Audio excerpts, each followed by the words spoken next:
Okay, next up we have Vanessa Camones with DabKick. Hello, my name is Vanessa Camones. I am recently joined a in-house marketing team at a company called DabKick. We're a startup in Cupertino. My previous life was as CEO and founder of two Valley agencies, the Mix Agency and currently Any Context, which is still running without me right now. So I joined this company in May, and I started working with them in January. They were my client first, and now I'm working with them. So the company, we're about 12 people. We have raised seed funding from some interesting folks internationally. So we have Digital Garage, Gree, as investors for our seed round, and hopefully going into Series A very shortly. We're about 12 people. And I'm going to show you a video to give you a little understanding kind of what we do, and then we'll go into our next video where we'll show you a little bit more about our actual features and functionality, and I can talk a little bit more about what we do and what the app's all about. I hope you're ready. Earlier, so.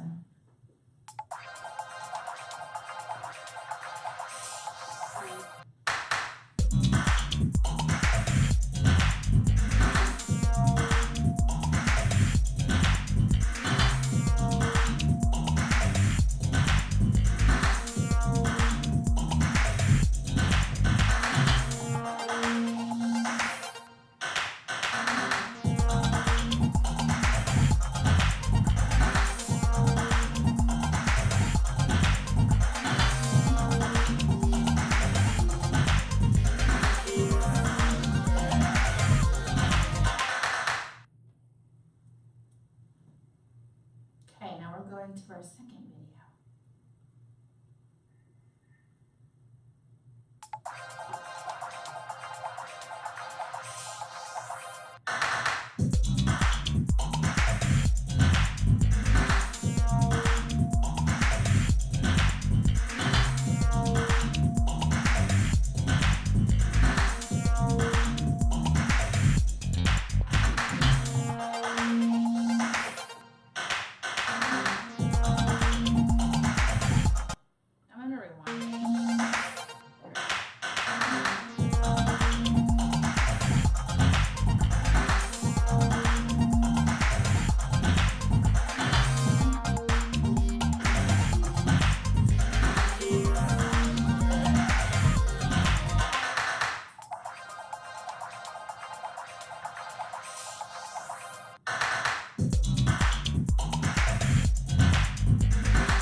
I think you guys get the gist. Let's watch it again now. I'm just kidding. No, I won't put you through that anymore.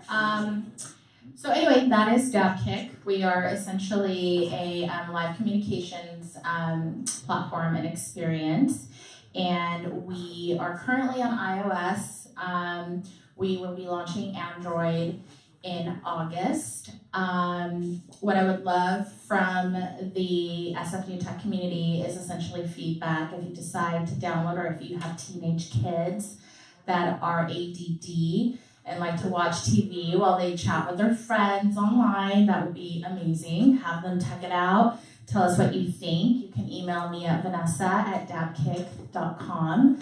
And our next ventures are really working with creators and media partners to develop a more vibrant community for content that we also want to show on the app. So it has two different it has two different use cases. So one is a user where you're sharing and showing videos and pictures with your friends.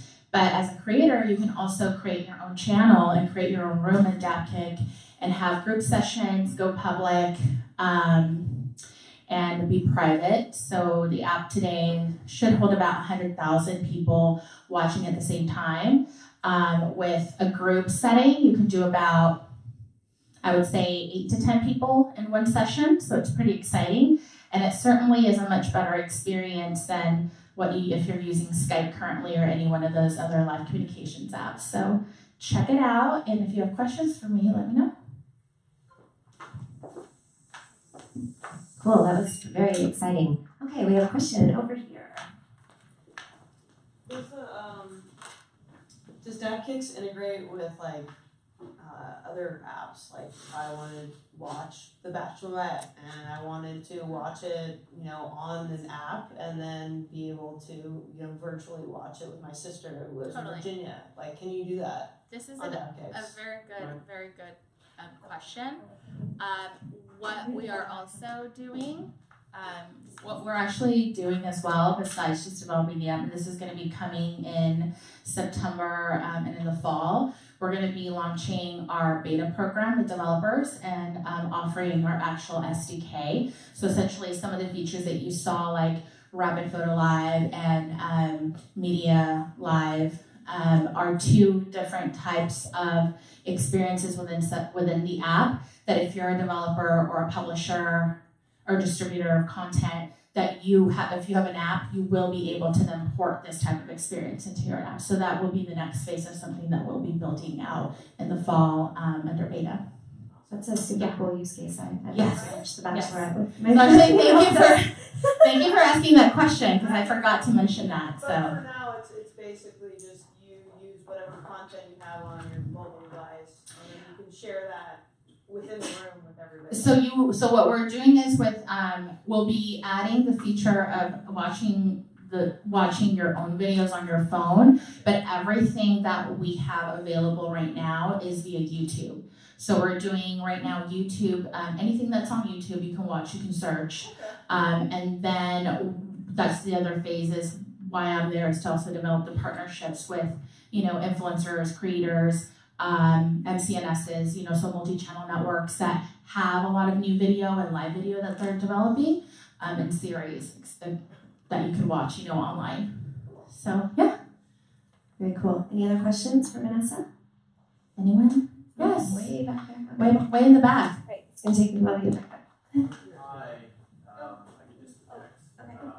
So the feature that I found really interesting actually was the one about live DJing as you share. yes. So I mean, like from your customer base perspective and from generating some revenue, have you thought about maybe marketing to like music professionals and other entertainers for exclusive, like very small live events that are only seen once? I remember Dave Chappelle showed up at one point. Totally. Yep. And in small clubs and stuff, and you could only see it if you were there and like you had the luck, or you could have an app like yours. Yep. Bingo. So yes, that's kind of some of the monetization tools that we'll be developing in the next iteration of the app will be that, so that folks that want to be able to monetize their rooms or their content with their audience, they can. So for example, if you're an artist or a creator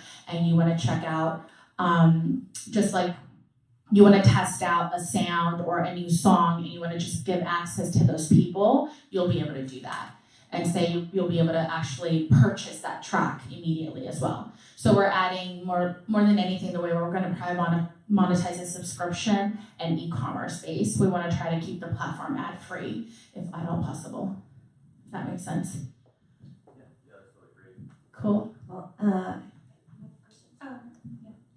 Hi. I was just thinking of her comment, but more from a corporate environment standpoint. Sure. So, I work in university recruiting, and a lot of time we don't have a successful platform in which we can interview students across the country to then interview with teams. We used Skype before and Slack, but something like this that you could integrate in like a corporate environment would be amazing for video interviews and having that live versus doing like WebEx or something kind of Totally. dated. So I'm just curious to know if that's. I love it. I love it. Do it as a use case, see how it goes. I mean, I think one of the things that is really awesome about the platform itself is that we really don't know exactly how people are going to use it. Today I was in the office and our CEO came in and we were talking about tonight and he's like, look, I'm chatting with my friend who's in Singapore Air right now and we're literally chatting live and showing video live and he's up in the air, 40,000 feet above flying to Singapore. So, I mean, and the use cases I think are really interesting. We did some focus groups with high schools as we've been testing the app out. And one of the things that they were also interested in was for playbacks when football teams are watching their plays or any teams are watching their plays so that the actual teams can interact and look at it live and create like a private room for that. So there are multiple use cases for usability because we do have the accessibility options for you. So you can be a private user one-on-one, you can do small groups, or you can go public. So anybody can see it at any point in time that you go on. But you have control of that. Vanessa, Yes. what's your revenue model? I just said. So our revenue will be, we're going to do subscription-based, and then we're going to build the monetization tools for creators and developer, and then obviously the SDK with the developer ecosystem. So depending on, the developers and how many they want to, how many users they have, we're going to obviously do a free version to start. Then as they add more users and more views and things like that, we'll start charging. So, yeah. We thought of it. We thought of it all. One more question. Sure. How many users do you currently have? Currently, we have about 250,000 users. We had pre-released this in beta, and we've been growing the platform very slowly because one of the things that we care the most about is how long and how people are actually using the app and using the actual tools. Are they, looking at photos more? Are they doing video? How long? So we have different ways that we're going to be redesigning certain things about the app so that the user experience improves as well as the interface and the design on the app. So you can download it right now, iOS and You Android? can, on iOS only. Android should be available in August. Wow. And one thing that I also wanted to share based on what you were saying is that a lot of our marketing efforts will be focused on the Hispanic Latino audience in the US because we think that's an incredible market that technology companies forget about. So that was one of the reasons why I also joined the team was because I've been itching to get, into the market and work with my people. Absolutely. So yeah. Thank you, Vanessa. That was great. Thank you.